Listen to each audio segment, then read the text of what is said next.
Hello everyone.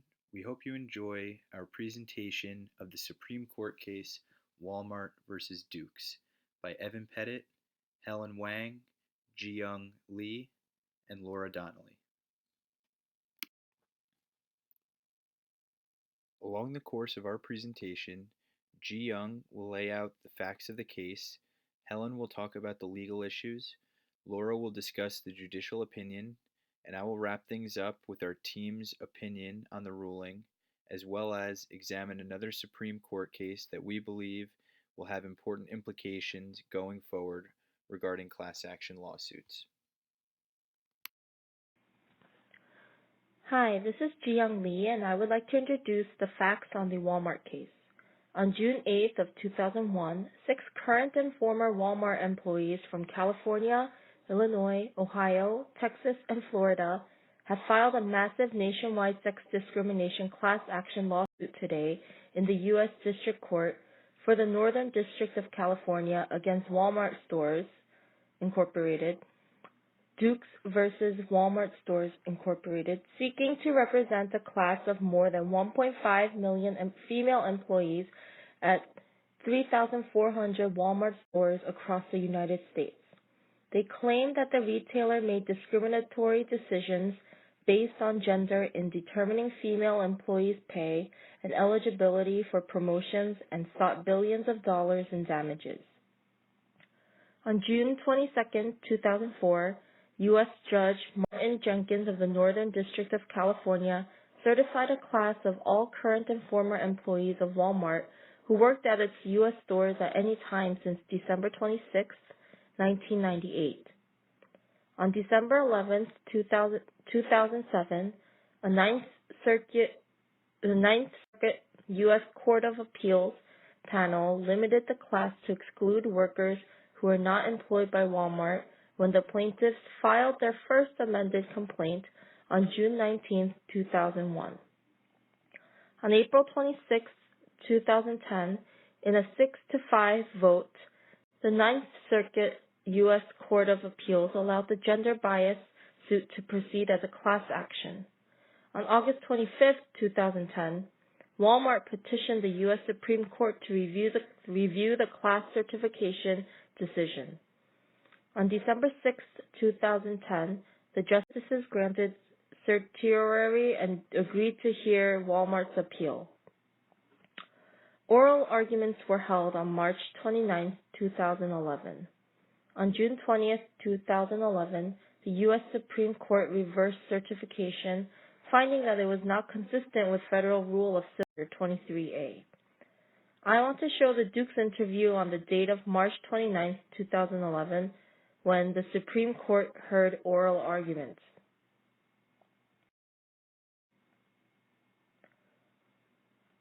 Next is a group of plaintiff argues the gender discrimination. First, women were paid less than men in similar position, even with higher performance ratings and more seniority. Despite the fact that women comprised over 72% of the Walmart workforce, men hold 90% of Walmart store manager positions. Now let's see the graph. The support manager, department manager, and CSM, the customer service manager, which is the supervisor of cashiers, are the main supervisory hourly jobs. Women disappear as you move up the ranks, and this pattern was true in 49 of 50 states, which is very, very important for class certification. Hi everyone, this is Helen. I'm going to continue to talk about the legal issues of this case. The District Court and the Court of Appeals approved their certification of a class comprising about 1.5 million plaintiffs, current and former female employees of Petitt Walmart. These women alleged that discretion was exercised by their local supervisor over pay and promotion matters which violate Title VII by discriminating against women. Title VII of the Civil Rights Act of 1964 is a federal law that prohibits employees from discriminating against employees on the basis of the sex, race, color, national origin, and religion. In addition to injunctive and declaratory relief, the plaintiff sought an award of back pay. This is to consider whether the certification of plaintiff class was consistent with Federal Rules of Civil Procedure 23A and 23B2. Respondent Betty Dukes and other women brought a Title VII employment discrimination case against petitioner Walmart stores. The United States District Court for the Northern District of California certified class action comprised of all women employed at any Walmart store since December 26, 1998, who may have been or will be subject to Walmart's alleged discriminatory practice and policies. Walmart appealed, challenging the classification, but United States Court of Appeals for Ninth Circuit affirmed the district court's ruling. Walmart then appealed to the Supreme Court, arguing that the classification did not meet the requirements of Federal Rule of Civil Procedure 23A. Walmart also claimed that the classification was improper under Federal Rule of Civil Procedure 23B2 because the employees primarily sought monetary compensation in the form of back pay, and Rule 23B2 does not authorize certification of claims seeking monetary relief. On the other hand, the employees asserted that they met the requirements for classification under Rule 23A because all female employees face the same Walmart policies and share the common issue of discriminatory treatment under those policies. The employees further argued that class actions certified under Rule 23B2 are not procedures from seeking monetary relief, and denied that back pay is a form of monetary compensation. The Supreme Court's decision affected the evidence required to bring an employment discrimination class action suit, the relief available to plaintiffs in class action, and the employer's willingness to settle to avoid liability in class actions.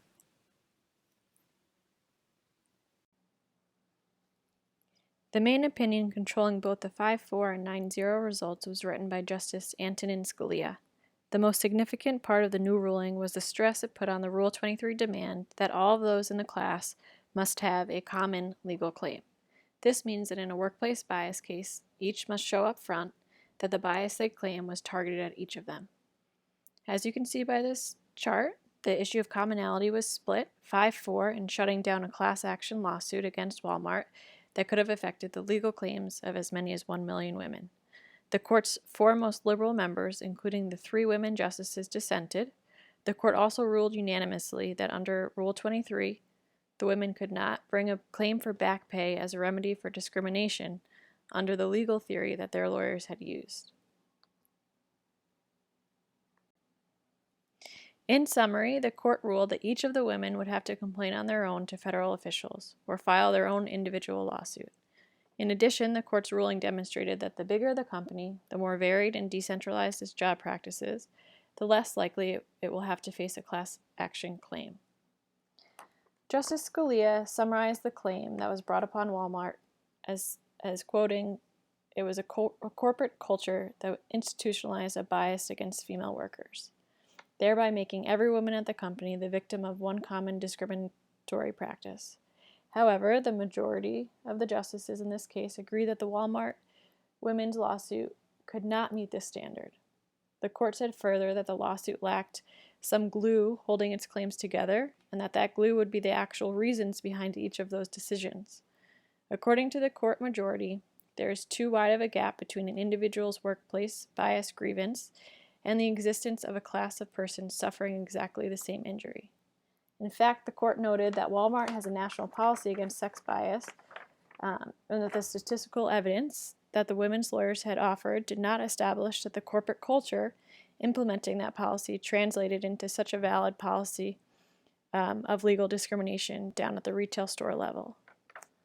Scalia summed up the majority decision by quoting a comment of a lower court judge in the case and said, "Walmart women have little in common but their sex and this lawsuit."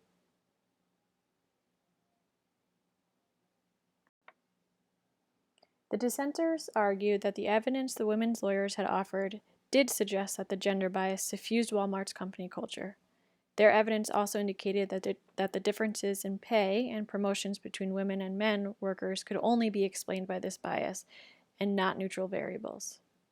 Repeatedly, this dissenting opinion offered positive reactions to the women's claims of how the Walmart corporate culture actually worked to bolster discretion at the store level, with that discretion exercised predominantly by men influenced by a culture of discrimination.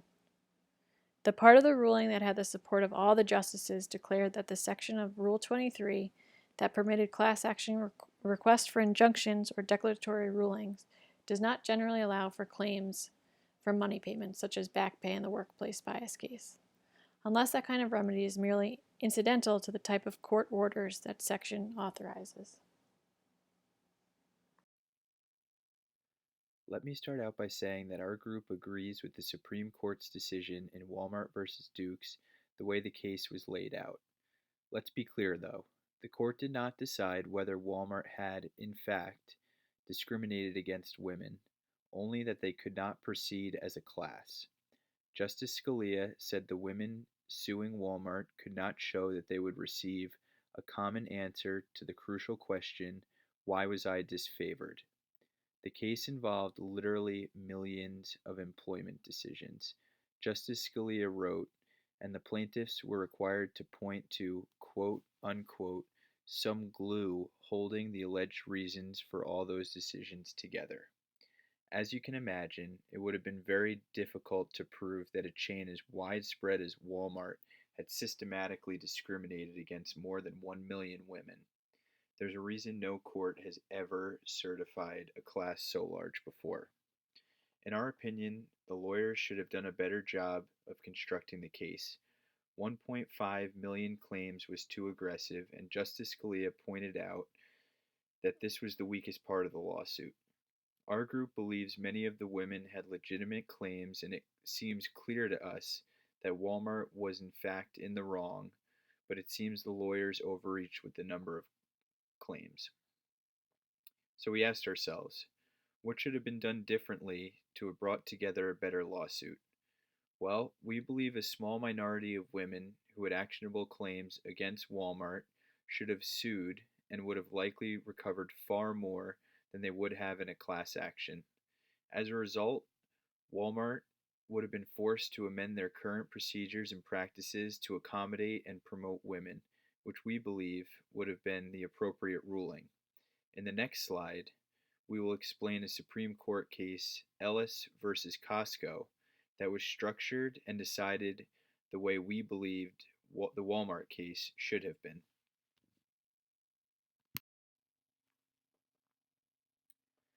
This class action lawsuit, known as Ellis versus Costco Wholesale Corp., charged Costco with unlawful discrimination against female employees based on their gender by failing to promote them to manager positions.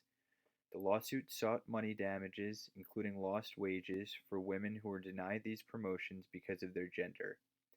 The lawsuit also sought changes in some of Costco's policies and practices. The case was brought in 2004 as a class action by 3 women, led by Ray Ellis, who sued not only for themselves but on behalf of all other women with similar legal claims and interests. The court certified a class of female employees in the case, but the Ninth Circuit later vacated the certification, ordering the court to reconsider in light of the U.S. Supreme Court's decision in Walmart v. Dukes.